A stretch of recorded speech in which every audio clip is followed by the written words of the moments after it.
Alright, let me tell you this story because it still blows my mind every time I think about it.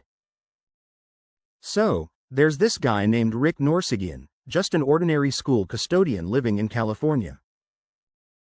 Nothing flashy. No wild hobbies. Just a dude who liked roaming around yard sales and local auctions on the weekends, mostly to find old tools or random antiques he could fix up. One Saturday morning, he walks into this small estate auction that honestly looked pretty boring at first glance. Dusty furniture, faded photos, boxes of old books, the usual. But tucked in the corner was this old wooden box. No label. No description. Just a locked, worn-out box sitting by itself like nobody had touched it in years. Rick asks the auction guy, "What's in there?" The guy shrugs, says they don't have the key, so they're selling it as is. And that's the moment where everything starts. Because instead of walking away, Rick gets curious. He says later that something about the weight of the box and the way it was carved made him think it was special. The bidding starts. Nobody wants it. So Rick throws in a small bid. $40. That's it. Nobody raises him. Sold. He takes the box home, finds an old locksmith willing to open it for cheap, and when the lock clicks open, Rick's expecting maybe some postcards or old newspapers. But as soon as the lid lifts, there's this stack of glass plates wrapped in paper. Heavy ones. He doesn't even know what they are at first. He brings the plates to his kitchen table, wipes off the dust, and that's when he notices something weird. They're not just plates. They're glass negatives. Ancient ones. The kind photographers used over 100 years ago. One of the negatives shows a mountain line. Another shows a lake.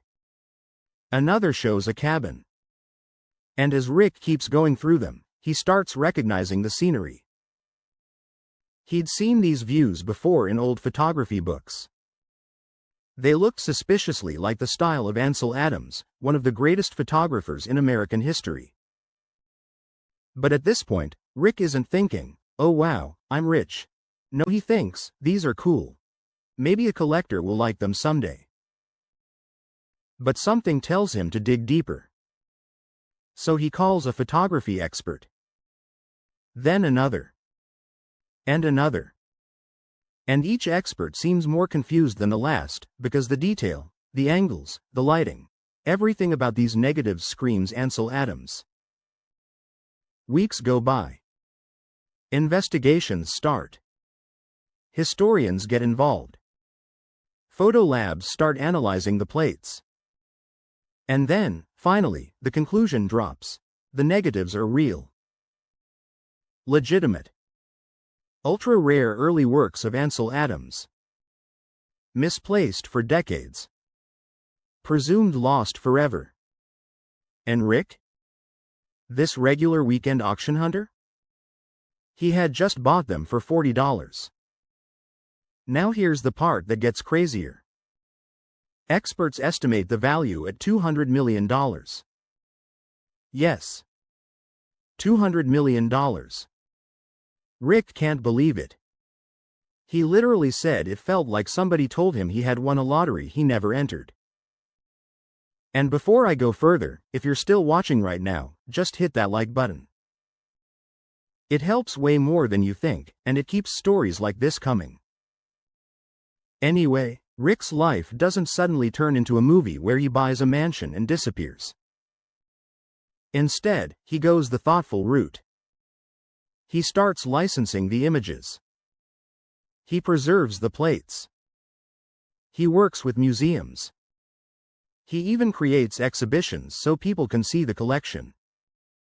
The craziest part is that the negatives could have just as easily ended up in the trash.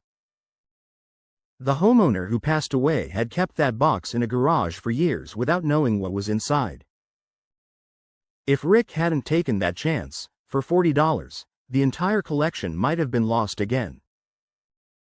And that's the thing I love most about this story. It's not just about luck.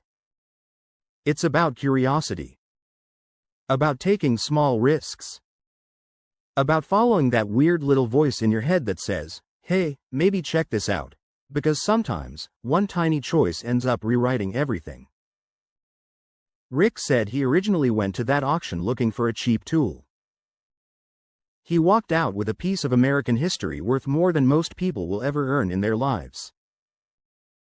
Life is wild like that. You never really know when something ordinary is actually extraordinary in disguise. And honestly, stories like this remind me why it's always worth showing up, taking chances, and being just a little bit more curious than the average person. Let me know in the comments, would you have opened the box immediately, or kept it as is? And what would you have done if you found out it was worth millions?